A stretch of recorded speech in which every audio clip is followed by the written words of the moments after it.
He was supposed to get a hop here last Tuesday night in some crazy army plane, but it was snowing or something crazy in Colorado or Arizona or one of those crazy places. And he didn't get in until 1 o'clock in the morning last night. Then, at that insane hour, he calls Muriel on the phone from way out in Long Island or someplace and asks her to meet him in the lobby of some horrible hotel so they can talk. The matron of honor shuddered eloquently. And you know Muriel. She's just darling enough to let anybody and his brother push her around. That's what gripes me. It's always those kind of people that get hurt in the end. Anyway, so she gets dressed and gets in a cab and sits in some horrible lobby talking with him till 4:45 in the morning. The matron of honor released her grip on her gardenia bouquet long enough to raise 2 clenched fists above her lap. "Oh, it makes me so mad," she said.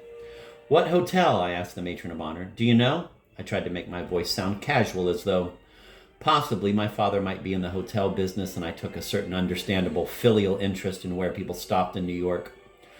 In reality, my question meant almost nothing. I was just thinking aloud, more or less. I'd been interested in the fact that my brother had asked his fiancée to meet him in a hotel lobby rather than at his empty, available apartment. The morality of the invitation was by no means out of character, but it interested me mildly, nonetheless. "I don't know which hotel," the matron of honor said irritably. "Just some hotel." She stared at me. "Why?" she demanded. "Are you a friend of his?" There was something distinctly intimidating about her stare. It seemed to come from a one-woman mob, separated only by time and chance from her knitting bag and a splendid view of the guillotine. I've been terrified of mobs of any kind all my life. "We were boys together," I answered, all but unintelligibly. "Well, lucky you." Now, said her husband. "Well, I'm sorry," the matron of honor said to him, but addressing all of us. "But you haven't been in a room watching that poor kid cry her eyes out for a solid hour. It's not funny, and don't you forget it. I've heard about grooms getting cold feet and all that. But you don't do it at the last minute. I mean, you don't do it so that you'll embarrass a lot of perfectly nice people half to death and almost break a kid's spirit and everything. If he'd changed his mind, why didn't he write to her at least break it off like a gentleman, for goodness sake, before all the damage was done?" "All right, take it easy, just take it easy," her husband said. His chuckle was still there, but it was sounding a trifle strained. "Well, I mean it. Why couldn't he write to her and just tell her, like a man, and prevent this tragedy and everything?" She looked at me abruptly. "Do you have any idea where he is by any chance?" she demanded, with metal in her voice. "If you were boyhood friends, you should have some—" "I just got into New York about 2 hours ago," I said nervously. Not only the matron of honor, but her husband and Mrs. Silsburn as well were now staring at me. So far, I haven't even had a chance to get to a phone. At that point, as I remember, I had a coughing spell. It was genuine enough, but I must say I did very little to suppress it or shorten its duration. "You had that cough looked at, soldier?" the lieutenant asked when he'd come out of it. The lieutenant asked me when I'd come out of it. At that instant, I had another coughing spell, a perfectly genuine one, oddly enough. I was still turned a sort of half or quarter right in my jump seat, with my body averted just enough toward the front of the car to be able to cough with all due hygienic propriety. It seems very disorderly, but I think a paragraph ought to be wedged in right here to answer a couple of stumpers. First off, why did I go on sitting in the car? Aside from all the incidental considerations, the car was reportedly destined to deliver its occupants to the bride's parents' apartment house. No amount of information, first or second hand, that I might have acquired from the prostrate, unmarried bride or from her disturbed and very likely angry parents could possibly have made up for the awkwardness of my presence in their apartment. Why, then, did I go on sitting in the car? Why didn't I get out while, say, we were stopped for a red light? And still more salient, why had I jumped into the car in the first place? There seemed to me at least a dozen answers to these questions, and all of them, however dimly, valid enough. I think, though, that I can dispense with them and just reiterate that the year was 1942, and I was 23, newly drafted, newly advised in the efficacy of keeping close to the herd, and above all, I felt lonely. One simply jumped into loaded cars, as I see it, and stayed seated in them.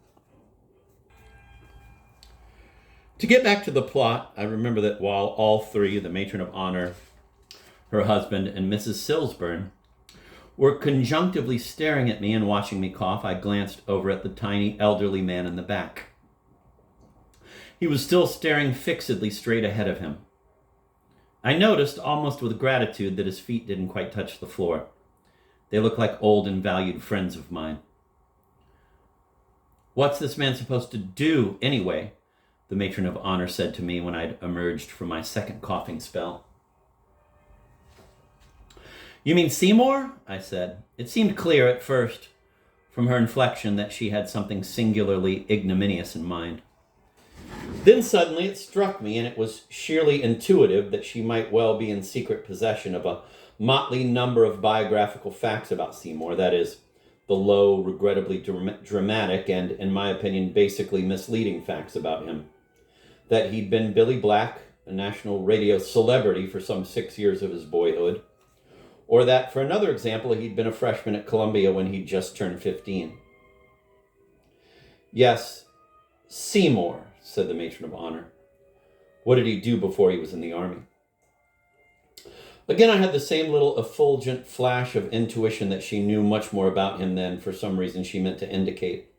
It seemed, for one thing, that she knew perfectly well that Seymour had been teaching English before his induction, that he'd been a professor. A professor. For an instant, in fact, as I looked at her, I had a very uncomfortable notion that she might even know that I was Seymour's brother. It wasn't a thought to dwell on. Instead, I looked her unsquarely in the eye and said, "He was a chiropodist." Then, abruptly, I faced around and looked out of my window. The car had been motionless for some minutes, and I had just become aware of the sound of martial drums in the distance from the general direction of Lexington or 3rd Avenue. "It's a parade," said Mrs. Silsburn. She had faced around, too. We were in the upper 80s. A policeman was stationed in the middle of Madison Avenue and was halting all north and southbound traffic. So far as I could tell, he was just halting it, that is, not redirecting it either east or west. There were 3 or 4 cars and a bus waiting to move southward, but our car chanced to be the only vehicle aimed uptown.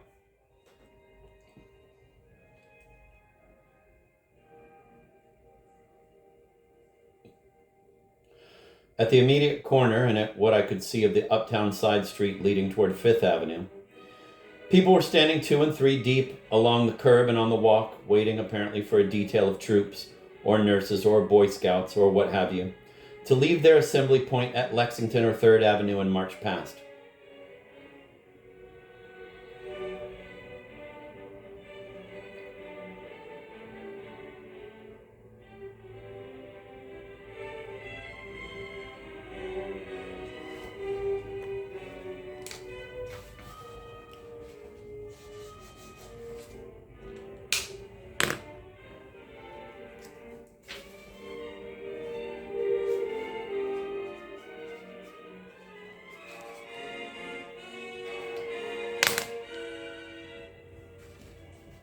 I'm going to reread that paragraph.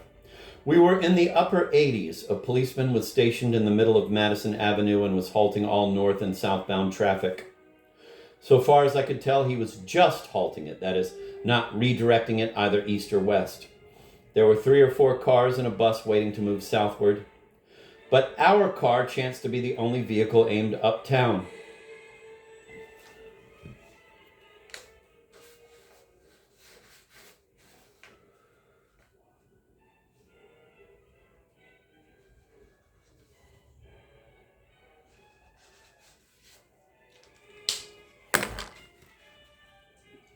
At the immediate corner, and at what I could see of the uptown side street leading toward 5th Avenue, people were standing 2 and 3 deep along the curb and on the walk, waiting, apparently, for a detail of troops, or nurses, or Boy Scouts, or what have you, to leave their assembly point at Lexington or 3rd Avenue and march past.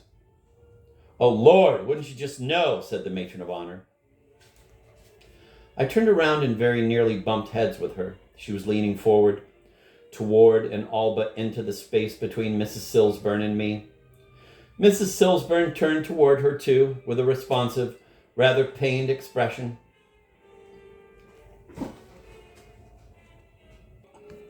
I'm going to reread that tiny paragraph. I turned around and very nearly bumped heads with her.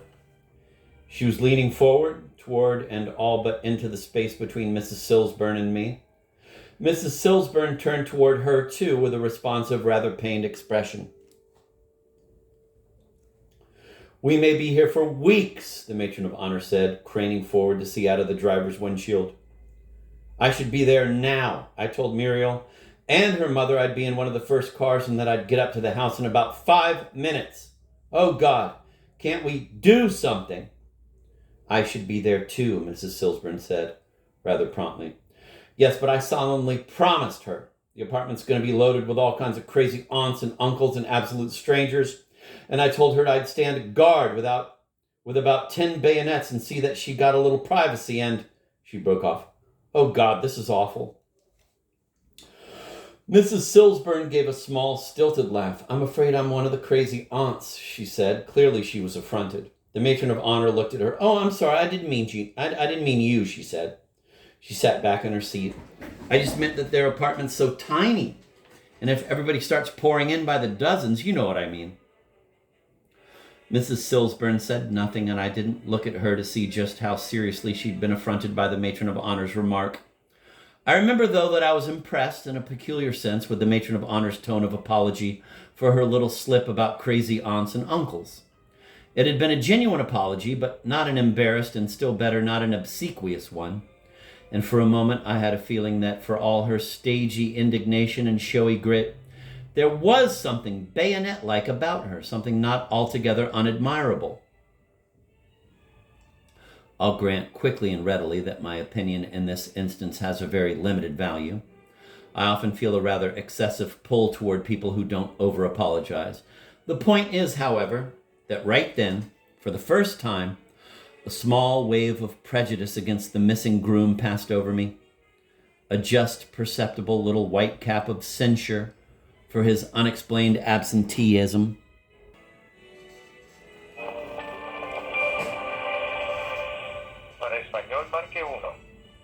Good afternoon, and welcome to the New South Florida Time and Temperature, your trusted and reliable up-to-the-minute source for over 70 years, proudly presented to you by New Rock Communications.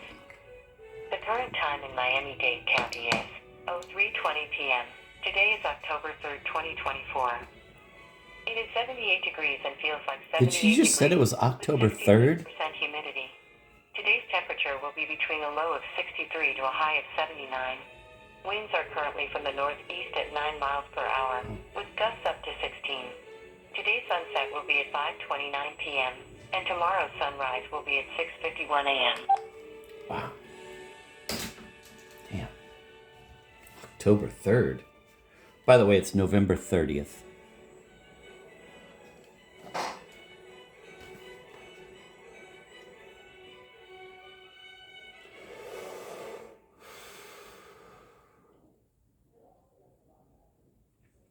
I'm going to reread the past few. Mrs. Silsburn said nothing, and I didn't look at her to see just how seriously she'd been affronted by the matron of honor's remark. I remember, though, that I was impressed in a peculiar sense with the matron of honor's tone of apology for her little slip about, quote, crazy aunts and uncles, end of quote. It had been a genuine apology, but not an embarrassed, and still better, not an obsequious one, and for a moment I had a feeling that for all her stagey indignation and showy grit, there was something bayonet-like about her, something not altogether unadmirable. I'll grant quickly and readily that my opinion in this instance has a very limited value. I often feel a rather excessive pull toward people who don't over-apologize.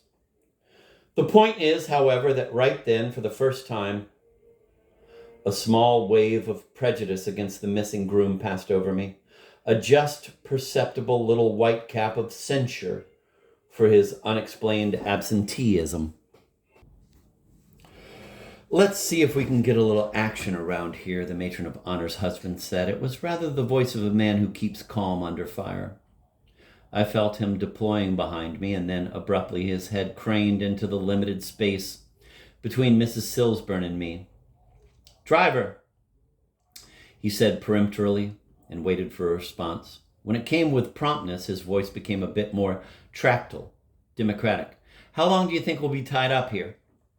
The driver turned around. You got me, Mac, he said. He faced front again. He was absorbed in what was going on at the intersection. A minute earlier, a small boy with a partly deflated red balloon had run out into the cleared, forbidden street. He had just been captured and was being dragged back to the curb by his father, who gave the boy 2 only partly open-handed punches between the shoulder blades. The act was righteously booed by the crowd. Did you see what that man did to that child? Mrs. Silsburn demanded of everyone in general. No one answered her. What about asking that cop how long we're apt to be held up here? The matron of honor's husband said to the driver. He was still leaning forward. He'd evidently not been altogether satisfied with the laconic reply to his first question. We're all in something of a hurry, you know. Do you think you could ask him how long we're apt to be tied up here? Without turning around, the driver rudely shrugged his shoulders, but he turned off his ignition and got out of the car, slamming the heavy limousine door behind him. He was an untidy, bullish-looking man in partial chauffeur's livery, a black serge suit, but no cap.